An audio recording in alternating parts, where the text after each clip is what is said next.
kabar Bapak Ibu Saudara yang dikasihi Tuhan Yesus Kristus? Salam sejahtera dan sehat bagi kita semua. Dalam program Gereja Protestan Indonesia bagian Barat, Morning Call dan Night Call, kita bertemu kembali bersama dengan saya, Pendeta Helen Ambesa de Vretes, Ketua Majelis Jemaat GPIB Gibeon Rumbai. Saudara-saudara yang dikasihi Tuhan, mari bersama kita siapkan hati dan pikiran kita untuk membaca dan merenungkan firman Tuhan. Mari kita berdoa. Kepadamu Allah yang maha tinggi, untuk kasih setiamu yang sungguh ajaib, untuk rahmatmu yang selalu baru setiap hari dalam kehidupan kami sebagai umat yang kau kasihi. Kami selalu rindu untuk dibaharui oleh firman yang sebentar engkau akan nyatakan bagi kami. Tuhan berkati dengan kuasa tuntunan Roh Kudus-Mu, sehingga benar-benar kami setia dan taat melakukan kehendak-Mu dalam langkah hidup beriman kami di dunia ini. Tuhan berkati kami berdoa hanya kepada-Mu.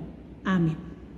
Saudara-saudara yang dikasihi Tuhan, pembacaan Alkitab kita yang menjadi renungan firman Tuhan kita saat ini terambil dari Nehemia pasal 3 ayat 31 sampai dengan ayatnya yang ke-32. Nehemia pasal 3 ayat 31 sampai ayat yang ke-32 yang menyatakan kepada kita semua. Di sampingnya Malkia, seorang tukang emas, mengadakan perbaikan sampai pada rumah para budak di bait Allah dan para pedagang, di depan pintu gerbang pendaftaran dan sampai pada kamar atas di penjuru. Lalu antara kamar atas di penjuru dan pintu gerbang domba para tukang emas dan para pedagang mengadakan perbaikan. Demikian jauh pembacaan Alkitab kita saat ini. Yang berbahagia ialah yang mendengar dan melakukan kebenaran firman Tuhan. Saudara-saudara yang dikasihi Tuhan Yesus Kristus, perikop pembacaan Alkitab yang menjadi renungan firman Tuhan kita saat ini menyatakan kepada kita mengenai pembangunan tembok Yerusalem. Pembangunan tembok Yerusalem ini dan para peserta dalam pembangunan tembok Yerusalem tersebut. Saudara-saudara terkasih, ketika kita berbicara mengenai pembangunan, maka yang harus dilakukan dan dikerjakan adalah mencari tukang untuk membangun bangunan tersebut. Sebab dalam membangun tentu kita tidak bisa mengerjakannya sendiri. Kita membutuhkan orang-orang untuk membantu dan terlibat dalam membangun sesuatu. Saudara-saudara terkasih, dalam pembangunan tembok Yerusalem ini ada beberapa golongan yang terlibat di dalamnya. Golongan itu adalah Bapak Ibu Saudara terkasih, pertama yakni golongan hamba-hamba Tuhan, yaitu imam besar dan orang Lewi. Golongan yang kedua adalah golongan orang berpangkat atau penguasa yang ada dalam ayat 9, ayat 12, ayat 14 sampai dengan ayatnya yang ke-19. Lalu golongan yang ketiga adalah golongan perempuan yang ada dalam ayat 12. Salum bin Halohesi adalah seorang penguasa. Ia melayani dan ia berhasil mendidik anak-anak perempuannya menjadi orang-orang yang rohani sehingga mereka pun ikut melayani. Golongan yang terakhir adalah golongan seperti pedagang, tukang emas, juru campur rempah-rempah, dan orang-orang lain yang adalah rakyat biasa. Saudara-saudara yang dikasihi Tuhan Yesus Kristus, dalam pembangunan tembok Yerusalem ini melibatkan banyak orang, dan orang-orang yang terlibat ini sekali lagi Bapak Ibu Saudara terkasih bukan saja dari golongan para rohani yakni imam besar, tapi juga para penguasa, Dan bukan saja para penguasa yang terlibat, tapi juga ada golongan dari perempuan yang bisa dikatakan bahwa pada saat itu perempuan tidak begitu dianggap. Perempuan tersingkir dan tidak diakui keberadaannya. Namun ternyata Tuhan Allah melakukan pekerjaan dan rancangannya di luar dugaan kita sebagai manusia. Dilibatkan keberadaan perempuan untuk turut membangun tembok Yerusalem ini. Dan golongan yang terakhir adalah golongan dari para pedagang yang dinyatakan dalam ayat bacaan yang menjadi perenungan firman Tuhan kita saat ini. Tukang emas, para budak, para pedagang, mereka juga terlibat dalam pembangunan tembok Yerusalem. Saudara-saudara yang dikasihi Tuhan, tidak bisa dipungkiri bahwa pekerjaan tembok Yerusalem bukan saja melibatkan mereka yang kuat, mereka yang pintar, mereka yang mampu, namun juga ada orang-orang yang tersingkir, tidak diakui keberadaannya, bahkan diremehkan, tidak dipedulikan. Saudara-saudara terkasih, dijelaskan kepada kita bahwa keberadaan para budak dan pedagang ternyata tidak diabaikan. Tempat tinggal mereka juga perlu diperhatikan sebagaimana yang lainnya dan sebagaimana layaknya. Walau sekali lagi status sosial mereka sebagai kelompok marginal yang bagi sebagian orang tidak perlu dipikirkan apalagi mendapat perhatian khusus. Namun dalam pembangunan ini Nehemia melibatkan banyak orang. Dan banyak orang ini saling membantu, saling membangun untuk melakukan apa yang menjadi kehendak Allah. Saudara-saudara yang dikasihi Tuhan Yesus Kristus, berdasarkan ayat 31 sampai ayat 32 ini, sebenarnya juga mau mengingatkan kepada kita semua, sejauh mana kita berjalan dalam kekuatan, kuasa, dan pertolongan Tuhan. Sejauh mana kita hidup berdampingan dengan sesama kita. Bukan saja kita berbicara mengenai membangun, tetapi kita berbicara mengenai hubungan kita dengan sesama. Apakah selama ini kita hanya mau mencari kawan, mencari teman, atau mereka yang seperti apa yang kita inginkan? Satu misi, satu visi saja, yang sehat saja, yang pintar saja, yang kaya saja, sementara yang biasa-biasa atau yang tidak tahu apa-apa kita tidak pedulikan, kita remehkan, kita singkirkan.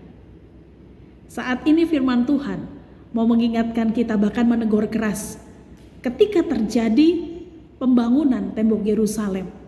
Apa yang dilakukan dan dikerjakan oleh Nehemia dinyatakan oleh kuat kuasa Allah.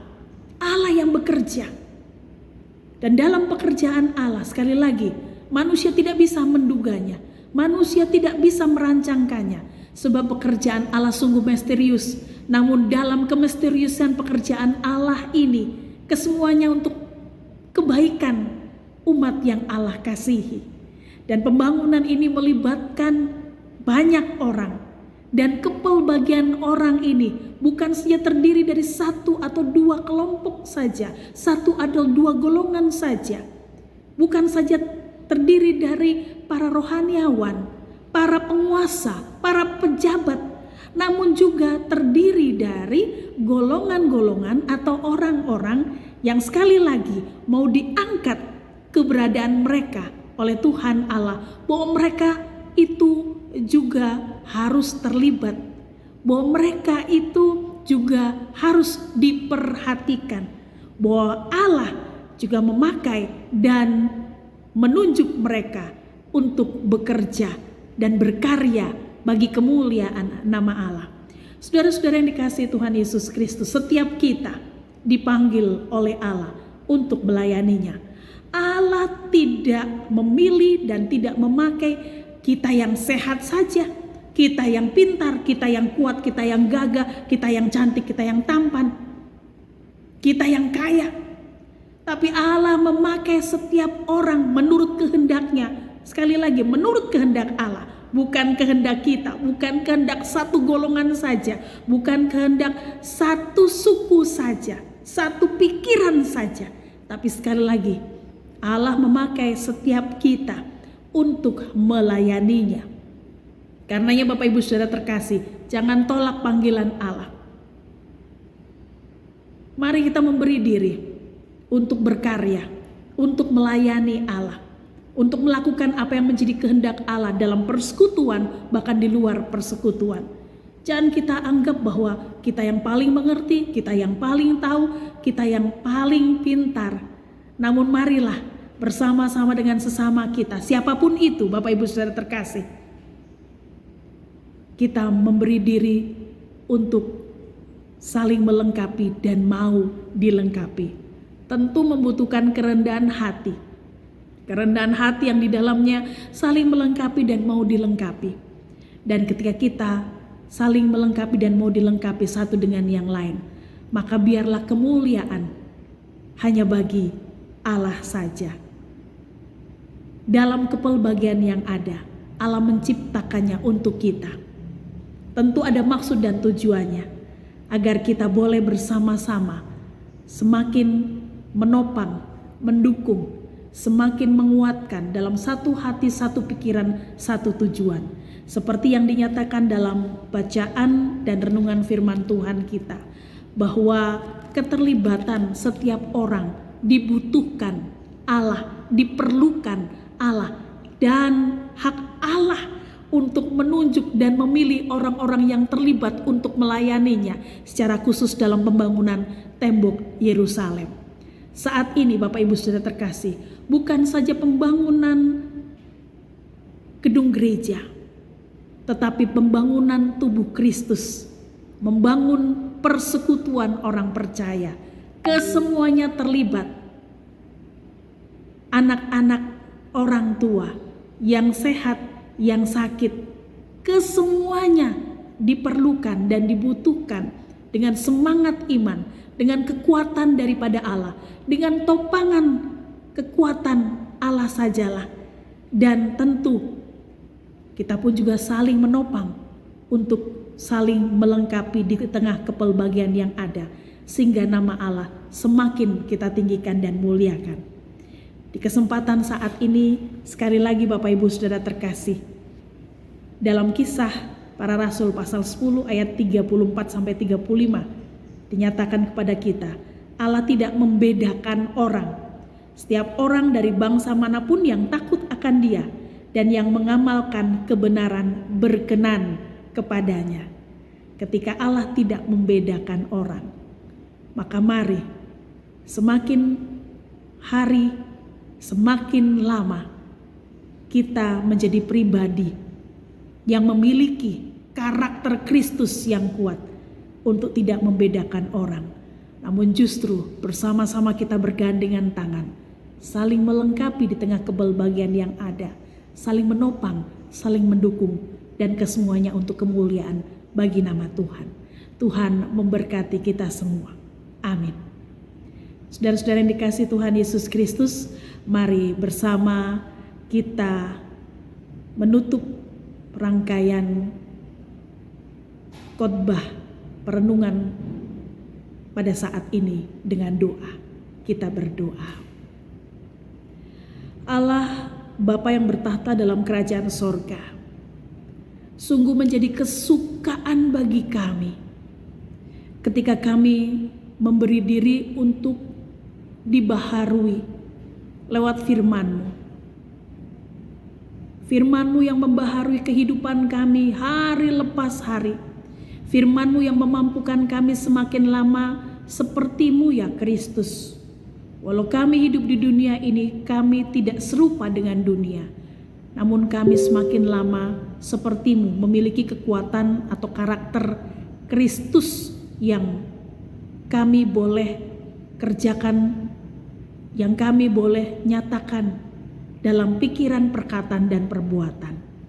Firman-Mu menguatkan dan menghiburkan kami untuk tidak membedakan sesama kami satu dengan yang lain, untuk menerima kepelbagian yang adalah kekayaan yang berasal daripada-Mu, dan di dalamnya kami semakin bersehati dalam memasyurkan nama Tuhan. Tuhan, kami mau berdoa untuk bangsa dan negara kami Indonesia. Tuhan berkati pemimpin-pemimpin bangsa dan negara kami dalam pelayanan, pekerjaan, dan pengabdian mereka.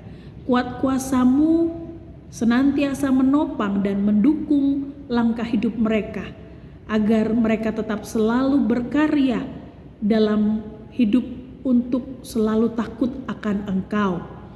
Tuhan, di masa pandemi ini, kami imani bahwa Engkau Allah yang tak pernah meninggalkan kami. Engkau Allah yang lebih besar dari persoalan ini. Engkau tetap selalu berjalan bersama dengan kami. Maka biarlah kekuatan-Mu menyanggupkan dan melayakkan kami untuk bergandengan tangan di tengah kepelbagian ini, saling menopang dalam doa, dalam kasih. Dan mampukan kami Tuhan untuk berproses di masa pandemi ini, dibentuk oleh-Mu semakin lama seperti-Mu ya Kristus, bukan serupa dengan dunia ini. Tuhan, kami mau berdoa bagi gereja-gereja yang ada di seluruh muka bumi. Tuhan, tolong kami di tengah kepelbagian yang ada untuk saling menguatkan, menghiburkan, dan menopang, mendukung satu dengan yang lain untuk memuliakan nama Tuhan. Tuhan berkati umat-Mu, kekasih hati-Mu, mereka yang terkena virus COVID-19 ini, bahkan berdampak dalam usaha, dalam kerja, dalam layan, dalam karsa. Tuhan, kuatkan mereka, sanggupkan mereka Tuhan lewat keberadaan kami, untuk tetap berjalan dalam iman, untuk tetap mengandalkan-Mu dalam segala hal. Sebab Engkau Allah yang tak pernah meninggalkan kami, Engkau selalu ada bagi kami. Pertolongan-Mu tak pernah terlambat bagi kekasih hati-Mu. Kami juga berdoa bagi Gereja Protestan Indonesia bagian Barat, secara khusus fungsionaris Majelis Sinode dalam pekerjaan dan pelayanan serta usaha mereka, keluarga mereka. Tuhan, topang mereka, kuat kuasa-Mu menjaga dan melindungi mereka dalam setiap program yang boleh dilakukan dan dikerjakan di tingkat sinodal, mupel, regio, bahkan masing-masing jemaat yang ada. Persiapan menjelang persidangan sinode di bulan Oktober, Tuhan, Engkau berkuasa penuh atas setiap persiapan-persiapan yang ada. Orang-orang yang Tuhan pilih, Tuhan tunjuk kepanitiaan yang dalam mempersiapkan segala sesuatu. Tuhan, topang, kuatkan mereka agar boleh berlangsung dengan kuasa dan hikmat Tuhan. Jauhkan dari hal-hal yang tidak ingin kami hadapi dan alami, dan biarlah kesemuanya kasih setia Tuhan yang menjaga dan mengawal kami.